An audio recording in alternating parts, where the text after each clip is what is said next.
వెళ్ళడమే చాలా గ్రేట్. అదేమి చిన్న విషయం కాదు. మీరు ఎంత ఎఫర్ట్ పెడితే అక్కడ వరకు వెళ్తారు. ఆ టైటిల్ విన్నింగ్ అనేది తర్వాత ఒక ప్రయోగంతోనే మీరు నామినేషన్స్ దాకా వెళ్ళిపోయారు అంటే అది వరల్డ్ వైడ్ ఒక మూవీని తీయడానికి మీరు చేసిన డేర్. ఫస్ట్ ఆ డేర్కి చెప్పాలి మీరు దానికి రెడీ అవ్వడానికి. అయితే ఇందులోని ఎలిమెంట్స్ ఎలా ఉంటాయి అంటే హాలీవుడ్ మూవీ అనేసరికి ఇప్పుడు తెలుగులో అనుకోండి కొన్ని కమర్షియల్ ఎలిమెంట్స్ పక్కాగా ఉండాల్సి ఉంటుంది మన నేటివిటీని బట్టి. హాలీవుడ్ మేకింగ్లోకి వచ్చేసరికి అక్కడ కూడా అలానే ఉంటుందా లేదా ఒక స్టోరీ ట్రావెల్తోనే వెళ్ళిపోతుందా? డెఫినెట్లీ ఏ ఫిలిం మేకింగ్ అయినా జాపనీస్ కానీ కొరియన్ కానీ తెలుగు కానీ హిందీ ఇంగ్లీష్ స్టోరీ బేస్డ్ ఉంటేనే జనాలు ఆదరిస్తారండి. స్టోరీ లేకపోతే చూడరు. సో మా ఫిలిం కూడా స్టోరీ బేస్డే. ఇన్ఫ్యాక్ట్ నేను ఎందుకు ఇది మీరు చదవడానికి కూడా psychological, horror, thriller, emotional, experimental అని ఎందుకన్నాను అంటే నిజంగానే అన్ని ఎలిమెంట్స్ ఉన్నాయండి ఫిలింలో. అదే సో అన్ని ఎలిమెంట్స్ ఉత్త హారరే కాకుండా యాక్చువల్లీ మూవీ మీరు మొత్తం చూసినట్టయితే వండర్ఫుల్ మెసేజ్ ఉంటుందండి. అది క్రిప్టిక్గా ఉంటుంది. అది పాపం అనే టాపిక్ పైన, తప్పు చేసిన వాడికి శిక్ష అనే టాపిక్ పైన శిక్ష తప్పదు చాలా ఉంటుంది. అది చూస్తే అర్థమవుతుంది. చాలా క్రిప్టిక్ ఎలిమెంట్స్ కూడా ఉంటాయి. అందుకే ఎక్స్పెరిమెంటల్ అన్నాను నేను. హారర్ అంటే ఉత్త దయ్యాలు పెట్టేసి అలా కాకుండా ఒక చైల్డ్హుడ్ ట్రామా గురించి ఉంటుంది. Core theme of the film is childhood trauma, domestic violence పైన థీమ్లో నడుస్తుంది. సో ఇవన్నీ కవర్ చేస్తా హారర్ ఎలిమెంట్స్, జంప్ స్కేర్స్ కూడా ఉంటాయి. ఇట్స్ నాట్ దట్ ఉండవని కాదు, జంప్ స్కేర్స్ ఉంటాయి, థ్రిల్లింగ్ ఇవి ఉంటాయి. అందుకే ఎక్స్పెరిమెంట్లు అని అన్నాను. ఓకే, మరి యాక్టింగ్ స్కిల్స్కి వచ్చేసరికి చాలా చక్కగా ఇచ్చారు. ఒక హీరోగా మీరు ఇచ్చిన ఎక్స్ప్రెషన్ కానీ మీ యాక్టింగ్ కానీ, అలాగే ఇక మిగిలిన ఆర్టిస్టులు కానీ చూసుకున్నట్లయితే అది కానీ చాలా బాగుంది. ట్రైలరే కొంచెం గట్టిగానే భయపెడుతుంది చెప్పాలంటే.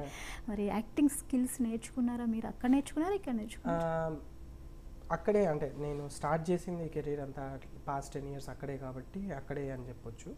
అది నేను చేసిన వెబ్ సిరీస్ ఏదైతే ఉందో దాంట్లో నాకు మంచి ఇది వచ్చింది, గ్రిప్ వచ్చింది. Because that was my first acting.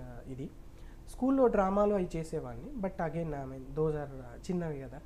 So ఆ వెబ్ సిరీస్ హెల్ప్ అయింది. దాని తర్వాత నటించాలి అనేది ఎప్పటి నుంచో ఉందండి నాకు.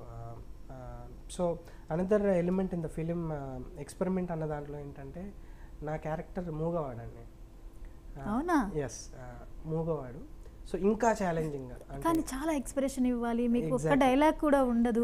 ఇది నిజంగానే ఎక్స్పెరిమెంట్ అయితే. ఎక్స్పెరిమెంట్ అదే చాలా తక్కువ ఉన్నాయండి. మూగవాడు లీడ్లో ఉన్న ఫిలిమ్స్ హాలీవుడ్లో కూడా చాలా తక్కువ. అవును.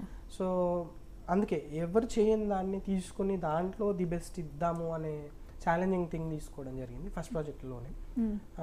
ఐ థింక్ మంచి ఆదరణ వస్తుంది, చాలా అప్రిషియేషన్స్ వచ్చాయి. ఇందాక మనం మాట్లాడుకున్నట్టు ఫిలిం ఫెస్టివల్ అనేది చాలా దేశాల్లో ఉంటాయి కదా. ఒక్క ఫెస్టివల్కి దగ్గర 3,000 నుంచి 4,000, 5,000 ఫిలిం సబ్మిట్ అవుతాయండి ప్రపంచంలో నుంచి. సో వాటిలో 5,000 సినిమాలలో మనది నామినేట్ అవ్వడం కూడా ఇట్స్ అ బిగ్ థింగ్. చాలా సో చిన్న విషయం కాదు. చాలా వరకు నాకు బెస్ట్ యాక్టర్ అవార్డ్స్ రావడం జరిగింది, బెస్ట్ హారర్ వచ్చాయి, బెస్ట్ యాక్ట్రెస్ కూడా వచ్చినాయి. నా co actors are wonderful actors వాళ్ళు. Everything is professional. మీరు చూస్తే స్టాండర్డ్స్ అర్థమవుతాయి. ఇక మీ ఎస్ఎస్ అరోరా, తనలో ఉన్న స్పెషలైజేషన్ ఏంటి అంటే తను చాలా టాలెంటెడ్, ప్యాషనెట్ ఇవన్నీ అయితే డైరెక్షన్ పార్ట్ వచ్చేసరికి మీకు తనలో కనిపించిందండి? బిఫోర్ డైరెక్టర్ ఆర్ ఈ ఫిల్మ్ మేకింగ్ వీఆర్ ఫ్రెండ్స్ అండి. సో ఈజ్ చాలా మంచి వ్యక్తి తను. మా ఐడియాలజీ ఆల్మోస్ట్ సేమ్ ఉండింది. తన్ని నేను నమ్మగలుగుతాను బేసిక్గా. ప్రాజెక్ట్ స్టార్ట్ చేసినప్పుడు నేను డైరెక్ట్ చేద్దాము, తనని హెల్ప్ పెట్టుకుందాం, because he's from the industry అనుకున్నాను. కాకపోతే బడ్జెట్ అండ్ డేట్స్ మేము చాలా తక్కువ రోజులో షూట్ చేసామండి. ఎన్ని రోజులు? 14 daysలో చేసామండి. 14 daysలో సినిమా అయిపోయిందా?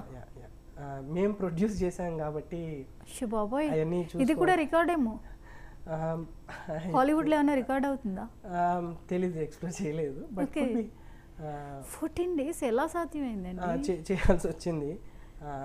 అందుకే చాలా కష్టపడ్డాము. సెట్లో 30-40 మంది ఉంటారు. ఆబ్వియస్లీ ఆ ఇంట్లో స్టోరీ అయ్యింది కాబట్టి తన్ని నేను నమ్మగలిగాను.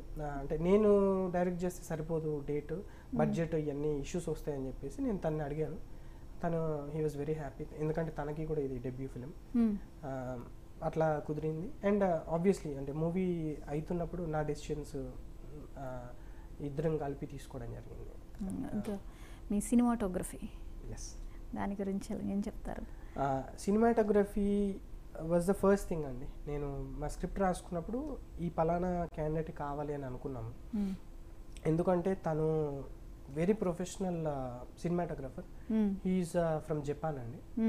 జపాన్లో యూ నేమ్ ఎనీ బ్రాండ్ దానికి తిను యాడ్స్ చేశారండి. 600 world wide 600 to 700 ad films చేశారు. నెట్ఫ్లిక్స్లో ఒరిజినల్ సిరీస్కి సినిమాటోగ్రఫీ చేశారు. అలెక్సా యారీ కెమెరాస్ వాడతారు ఆయన, టాప్ నాచ్ కెమెరాస్ అనమాట. ఇప్పుడు మనం పెద్ద బడ్జెట్ ఫిల్మ్స్ అన్నీ అవే వాడతారు. సో నాకు మనం చేసే వర్క్ ఏదైనా ప్రొఫెషనల్గా ఉండాలి, ఏదో చిన్న కెమెరాలు వాడేసి తీయొద్దు అనే ఆలోచన, as I said dream big అన్నట్టు. I wanted that camera. అందుకే మీరు క్వాలిటీ చూస్తే ఫిలిం ట్రైలర్లో చాలా సినిమాటోగ్రఫీ. ఓకే, ఇక మిగిలిన స్టార్స్ గురించి చూస్తే సిమోన్ వీళ్ళ గురించి ఏం చెప్తారు? అసలు వాళ్ళలో ఉన్న పర్టికులర్ స్పెషలైజేషన్స్ ఏంటి యాజ్ ఏ ఆర్టిస్ట్లుగా? వండర్ఫుల్ ఆర్టిస్ట్ అండి వాళ్ళు. సిమోన్ ఎస్పెషల్లీ తను కూడా she's a passionate filmmaker అండి. రీసెంట్గానే ఒక ప్రాజెక్ట్ ప్రొడ్యూస్ చేసింది తను కూడా. అండ్ తను